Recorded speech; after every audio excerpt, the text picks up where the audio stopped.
Je vous signale à titre préliminaire que la publicité des travaux de la séance d'aujourd'hui sera assurée par l'émission directe sur la web TV de la Chambre des députés. Je rappelle que la participation en distanciel est permise pour les collègues suivant les modalités établies par le règlement. L'ordre du jour prévoit des auditions informelles dans le cadre de l'examen du rapport sur l'état de réalisation du plan Mattei, mis à jour au 10 octobre 2024.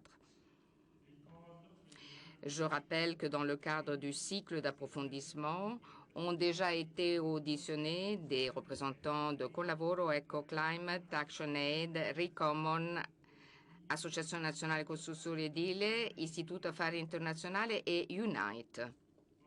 Aujourd'hui, nous avons le plaisir d'accueillir en visioconférence M. Philippe Dunton, directeur d'unité d'organisation qui est engagé à prévenir, diagnostiquer et soigner les principales maladies dans les pays à revenus faibles et intermédiaires en participant à la réalisation de l'objectif de développement durable numéro 3, autrement dit garantir une vie saine et promouvoir le bien-être pour toutes et tous. L'audition qui a été proposée par le député Honory vise à permettre l'évaluation du plan Mattei dans le cadre plus élargi de la coopération internationale avec l'Afrique. Au nom des collègues, je salue et je remercie pour sa disponibilité à participer à nos travaux M. Dunton, auquel je donne la parole. Vous pouvez parler, Monsieur Dunton. Parfait. Buon pomeriggio. Et je vais parler en français. Merci de votre invitation à la Commission des Affaires étrangères. Et je suis très heureux de présenter le travail de notre organisation dans le cadre du plan et de la révision du plan Mattei. Vous traduisez? C'est fait, c'est en simultané. Je vous en prie. Très bien. Peut-être quelques éléments sur l'organisation. Nous sommes une organisation multilatérale qui a pour objet, dans la santé publique, de l'accès à l'innovation, c'est-à-dire les nouveaux médicaments, les tests, les moyens de protection, et nous agissons dans le domaine de la lutte contre les grandes maladies transmissibles, du VIH, de la tuberculose, du paludisme, mais aussi de la santé des femmes, notamment avec le dépistage du cancer du sein, du cancer du col, pardon, la prévention des hémorragies du postpartum et de l'hypertension et de l'anémie. Et nous avons une action très importante sur les médicaments pédiatriques qui sont, on a été à l'origine de l'ensemble des formes pédiatriques utilisées notamment en Afrique. Peut-être que s'il y a des diapositives, il faudrait sans doute les mettre. Peut-être la première diapositive, si c'est possible.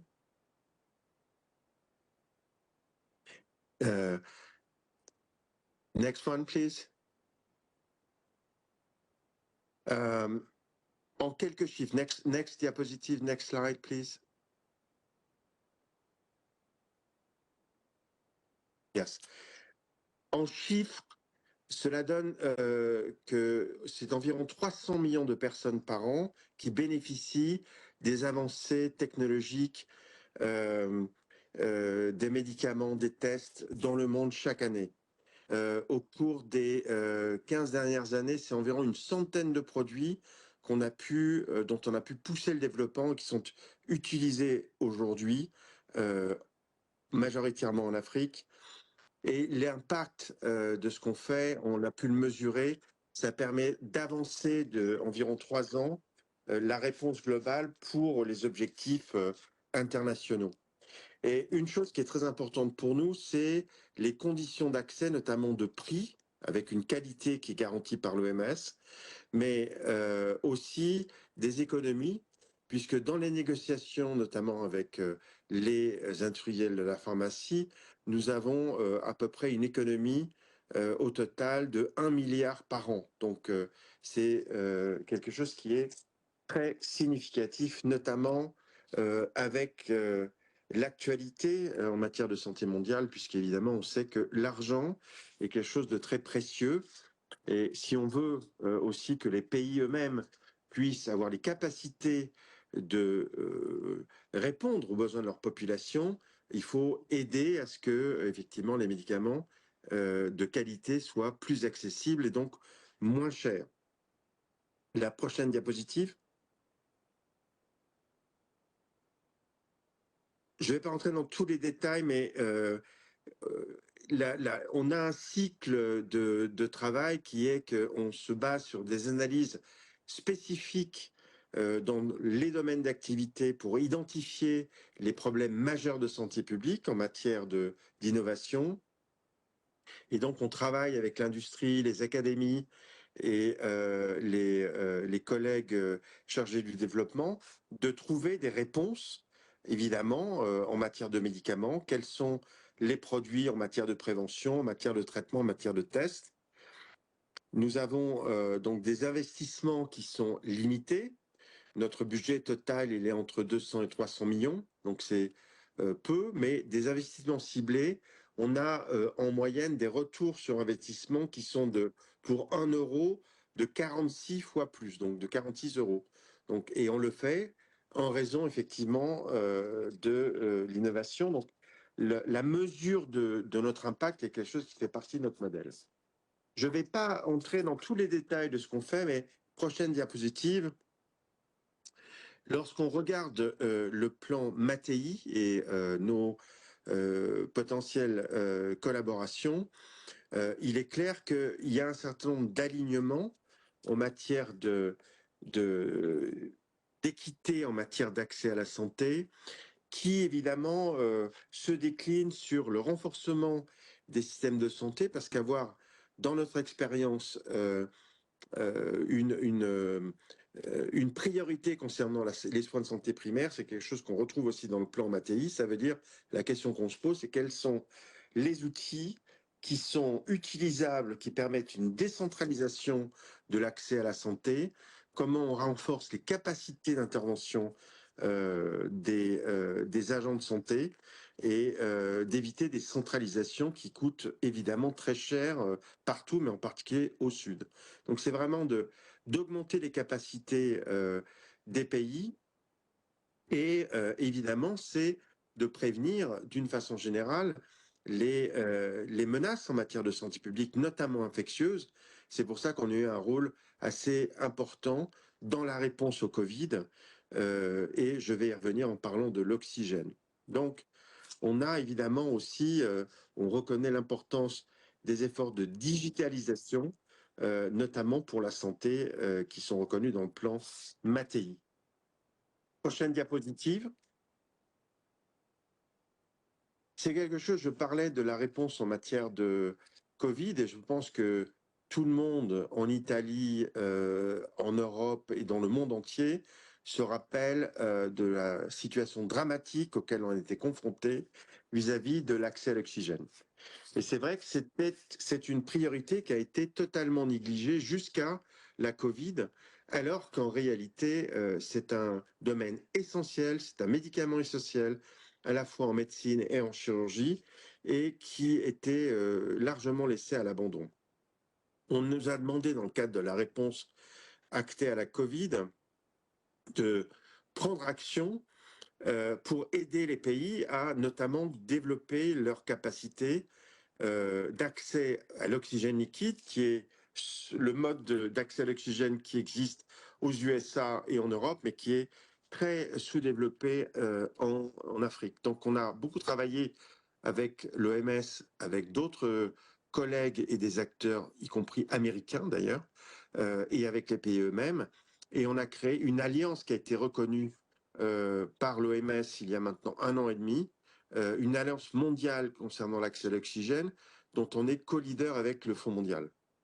Et donc, on a négocié des accords de prix et de volume, on a diminué le prix de l'oxygène, mais surtout, on investit dans la production régionale d'oxygène. Et donc, on a lancé, il y a maintenant 6 mois, une première usine en partenariat public-privé. Donc, c'est une association dans laquelle qu'United finance, mais en fait, elle cofinance avec des acteurs du secteur privé, mais aussi avec des acteurs qui sont sur des volumes garantis. Et nous allons, par exemple, tripler dans l'année la production d'oxygène au Kenya, et nous allons lancer en Tanzanie, sur le même modèle, un outil de production. Et nous espérons pouvoir le faire dans d'autres régions d'Afrique et d'avoir des partenariats avec évidemment des sources bilatérales de financement, mais aussi avec certains organismes évidemment africains comme l'African CDC sur lequel on travaille déjà, mais aussi peut-être la Banque africaine de développement. Donc c'est quelque chose qui est pour nous une des priorités importantes, mais c'est aussi un exemple, prochaine slide, nous pensons que les problèmes d'accès aux médicaments doivent être aussi réfléchis dans la fabrication régionale. Alors pourquoi je parle de fabrication régionale? Parce qu'il nous semble que les aspects de marché doivent être pris en considération. C'est-à-dire qu'on ne peut pas promettre aux pays qu'on va les aider à faire chacun d'entre eux de la production de médicaments, parce qu'il faut un marché suffisant pour pouvoir faire des économies d'échelle avec des médicaments de qualité qui puissent répondre aux problèmes de l'approvisionnement en Afrique. Vous savez que jusqu'à maintenant, seuls 3 à 5 des produits médicamenteux utilisés en Afrique sont produits en Afrique. Et une des parties de la sécurité, on l'a vu encore pendant la pandémie, dépend aussi de leur capacité. On a plusieurs exemples dans le médicament, dans les tests et dans d'autres outils dans lesquels les marchés qu'on a créés pour des besoins de santé publique, on a incité avec des investissements ciblés qui sont relativement modestes. On parle de 5, 10, 20 millions d'euros, mais qui transforment de façon très directe les capacités pour les industriels africains à des conditions de qualité équivalentes d'être compétitifs. Et donc, on a même fait d'ailleurs une évaluation systématique sur les produits qui nous intéressent. Et il est important de souligner que ce sont des coopérations aussi industrie privée et publique, parce qu'on a besoin des médicaments. Donc, on a besoin, par exemple, de citrate de caféine. C'est un produit très important en néonatologie. Donc, je parlais de l'oxygène pour les bébés, c'est tout à fait important. Et c'est un produit phare qui est produit par une, un fabricant italien et sur lequel on aimerait travailler afin de voir comment on pourrait améliorer les conditions d'accès et de prix, mais aussi éventuellement comment on pourrait, avec l'industriel, travailler à un transfert de production éventuel, puisque aujourd'hui, seuls 10% des enfants ont accès à ce produit, des nouveau-nés prématurés ont accès à ce produit en Afrique. Je vais peut-être maintenant m'arrêter pour répondre aux questions. Et avant, je mettrai une dernière diapositive, s'il vous plaît. Next. En disant encore une fois que ce qui nous intéresse, nous, c'est vraiment, on fait jamais rien tout seul. Donc, on est vraiment dans une démarche coopérative et collaborative. Et par exemple, je sais que l'Italie fait partie du Team Europe sur la santé des femmes, et simplement pour dire que tout ce que j'ai expliqué se traduit aussi dans des actions de terrain, même si on n'a pas de bureau dans les pays, on travaille avec des implémenteurs sur le terrain, et effectivement, avec un support de la Commission européenne, dans les pays, on est très fiers d'être une des agences qui a cette mission d'apporter l'innovation, de trouver des solutions. Et évidemment, on sera ravis de travailler dans le cadre de cet effort très important que fait l'Italie dans le cadre du plan Mattei. Merci beaucoup de votre attention. Grazie mille, la collega Honor. Merci. La collègue qui a voulu que cette audition soit organisée n'est pas présente, mais elle souhaiterait que l'on approfondisse les initiatives d'UNITED pour accroître l'efficacité du plan MATI. Je crois que vous nous avez déjà beaucoup dit à ce sujet. Est-ce que vous souhaitez peut-être souligner quelques aspects supplémentaires que vous considérez comme étant importants? Qu'est-ce que l'on pourrait intégrer dans le plan MATI lié à votre travail? Et le collègue Billier voulait également poser une question. Grazie mille, Presidente. Sì, io volevo sapere. Merci beaucoup, Monsieur le Président. J'ai une question à vous poser. D'après votre expérience sur le terrain, pourriez-vous définir les pays les plus complexes et difficiles dans le continent africain? Et encore, quels sont les pays où il est plus facile d'intervenir? Ou en tout cas où il y a moyen d'obtenir des résultats, même si j'imagine que quelques résultats concrets dans le continent africain, bon, vous pouvez les obtenir. Merci. J'ai aussi une question à vous poser, dit le président de la séance. Si vous pouvez me répondre, je souligne si, vous pouvez me répondre, toutes ces initiatives de portée européenne ou en tout cas occidentale, comment sont-elles perçues par la population? Puisqu'il y a une compétition très poussée géopolitique en Afrique entre plusieurs superpuissances ou puissances, la Chine, la Russie, entre autres. Est-ce que l'aide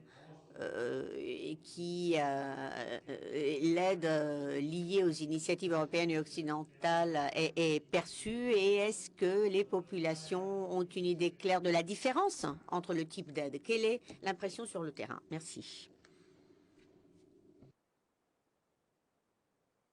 Merci beaucoup pour ces deux passionnantes questions. J'essaierai d'y répondre autant que je le peux. Je ne suis pas sûr de pouvoir répondre dans tous les détails. La première question concerne les pays, et c'est une excellente question, parce que on doit prendre en compte que le continent africain, 80% de nos investissements sont faits en Afrique. Donc on a aussi des actions en Amérique latine, notamment au Brésil, dans d'autres pays, et aussi en Asie. Donc on voit que les dynamiques sont totalement différentes. Mais l'Afrique est très diverse. Vous ne pouvez pas comparer, évidemment, des pays avec qui l'on travaille de façon étroite. L'Afrique du Sud, le Kenya, je citais la Tanzanie, le Rwanda, et des pays de l'Afrique de l'Ouest qui sont beaucoup moins développés. Alors évidemment, il y a le Nigeria sur lequel on travaille beaucoup. Et une des choses qu'on voit notamment avec la santé des femmes, c'est que il n'y a pas d'organisation comme le Fonds mondial, par exemple, pour la santé des femmes, ce qui, en fait, nous contraint, et c'est une bonne chose, de travailler avec les pays pour qu'ils décident des priorités. Parce que finalement, c'est quand même à eux de décider. Et c'est vrai qu'il y a une inégalité. Il y a des pays qui ont fait l'effort d'investir dans les infrastructures et dans lequel, effectivement, l'accès aux nouveaux médicaments, il va donner de l'impact. Alors que les pays plus fragiles, les pays qui sont en guerre, qui ont un système de santé extrêmement déstabilisé, vont avoir beaucoup plus de mal à bénéficier de l'innovation. Et ça, c'est une dimension à prendre en compte. Je pense que c'est un peu reflété quelque part dans le plan Mattei. C'est-à-dire qu'il y a une dimension pays évidemment très importante dans l'action bilatérale qui est soutenue par le plan Mattei. Et je pense qu'il y a des opportunités, comme je l'ai évoqué, de façon industrielle, pour avoir la vision d'une Afrique qui contribue au monde, qui n'est pas simplement un poids, mais qui peut se libérer et qui peut apporter au monde. Moi, quand on investit dans des projets industriels, je leur dis, écoutez, l'ambition n'est pas d'avoir des produits simplement produits en Afrique pour les Africains. Il faut que vos normes soient, vous entriez dans la compétition mondiale. Ça doit être ça votre objectif. Donc c'est un objectif ambitieux. Je pense que c'est de façon politique quelque chose d'important. Alors, comment est perçue l'aide occidentale et européenne? Je dirais qu'il y a premièrement une remarque que les différents types d'aides sont différents. Il y a quand même une aide occidentale qui est très centrée sur la santé, pas uniquement, alors que d'autres types d'aides comme la Chine ou la Russie, c'est plutôt d'autres domaines. Alors, il y a une énorme capacité chinoise, comme vous le savez, sur les infrastructures. Et je ne vais pas les qualifier, mais qui est aussi un peu captif, à la fois sur les terres agricoles, sur les matières premières, sur la création de routes, de ponts. Donc il y a vraiment, évidemment, une forte chose qui est aussi, évidemment, dans le domaine de la sécurité militaire. On a des choses qui sont différentes. Je pense que la situation créée par la suspension des crédits américains va être un moment de vérité. Je pense que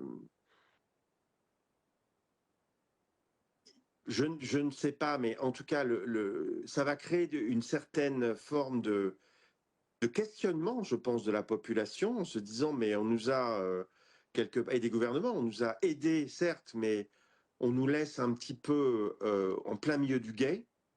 Et donc, je pense qu'il y a une vigilance à apporter là-dessus, parce que je pense que le sentiment que j'ai, c'est que les dirigeants comprennent bien qu'il y a évidemment une responsabilité de chaque pays. Mais encore une fois, il y a des pays qui sont plus avancés, plus riches que d'autres en Afrique, et qui pourraient peut-être faire plus d'efforts, et qui sont, pour certains, prêts à le faire. Donc, c'est une direction dans laquelle, à mon avis, il faut prendre en compte. Mais il y a aussi la réalité de pays fragiles, de pays en guerre, de pays en crise. Et ça, je pense que c'est tout ce qui reste, la santé. Et les populations le voient. Mais si on n'est pas capable de les aider dans la difficulté, je pense que ça sera un très mauvais point pour l'Europe. Donc c'est une dimension dynamique, c'est-à-dire que les choses ne sont pas figées. Je pense que même dans l'aide ou la coopération, il y a une compétition. Je suis médecin et je m'intéresse aux personnes, mais ce qu'on essaie de faire dans cette organisation, c'est de prendre aussi la dimension des marchés. Parce que des médicaments qui existent, c'est très bien, mais s'ils ne sont pas disponibles pour les personnes qu'on a besoin au Sud, ça ne va pas marcher. Donc, je dirais que j'essaie d'introduire un petit peu de nuance dans la réponse que je tiens, c'est-à-dire que je pense l'aide européenne, elle est perçue de façon positive, mais elle est à compte tenu de la situation auquel on fait face aujourd'hui et la crise multilatérale auquel on est confronté et qui va avoir malheureusement des impacts dans la population et pour les gouvernements en Afrique. Donc il y a une crise qui est devant nous et je pense que les éléments de la réponse qu'on pourra apporter, à la fois multilatérale et bilatérale, bien sûr, sera déterminante sur la perception que les populations africaines, mais aussi les dirigeants, et je pense qu'une des voies qui me semble intéressante, c'est de se dire que dans le cadre de la restriction des financements,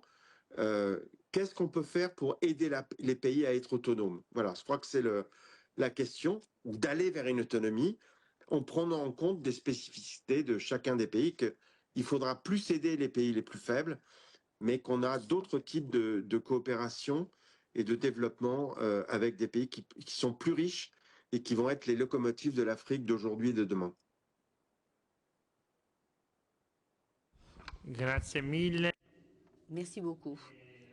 Merci. Je vous remercie pour votre contribution et je lève cette séance, cette audition. Merci beaucoup. Merci beaucoup. Merci à vous.